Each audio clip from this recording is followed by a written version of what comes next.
Fingerprint জালিয়াতি করে bank থেকে লক্ষ লক্ষ টাকা লুট। খেজুরির হেরিয়ার একটি রাষ্ট্রায়ত্ত ব্যাংকের ঘটনা। প্রতারিতদের অভিযোগের ভিত্তিতেই গ্রেফতার হয়েছে অভিযুক্ত। সিএসপি অপারেটরের বিরুদ্ধেই অভিযোগ। গ্রাহকদের আরো অভিযোগ, ব্যাংকে টাকা জমা দিতে গেলে কখনো সার্ভার ডাউন, কখনো বা ফিঙ্গারপ্রিন্ট ম্যাচই হয়নি বলা হতো। পরে দেখা যায় যে ব্যাংক অ্যাকাউন্ট থেকে দফায় দফায় টাকা তোলা হয়েছে।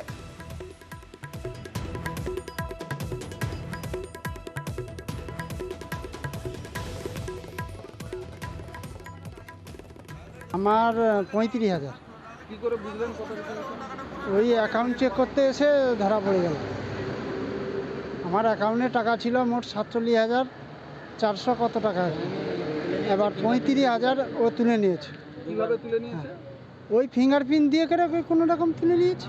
আমার 50,000 টাকা 24/12/2023 জমা দিয়েছিলাম। তা যখন জমা দিয়েছিলাম তখন বলল যে জমা দিয়ে যাও, আর কেআইসি জমা কালকে করে নেব, কালকে জমা হয়ে যাবে। তা আজ পর্যন্ত জমা হয়নি। এবারে কাস্টমারের কাছ থেকে ফিঙ্গারপ্রিন্ট নিয়ে টাকা তুলতো এবং সার্ভার ডাউন বলে ও 2-3বার কাস্টমারের কাছ থেকে ফিঙ্গারপ্রিন্ট নিত এবং একবারে টাকা দিয়ে আর টাকাগুলো নিজের পাশে রেখে দিত। এবং কাস্টমার যখন পাসবই আপডেট করতে পরে তখন জানতে পারতো যে ওই ডেটে 2-3বার টাকা উঠে গেছে।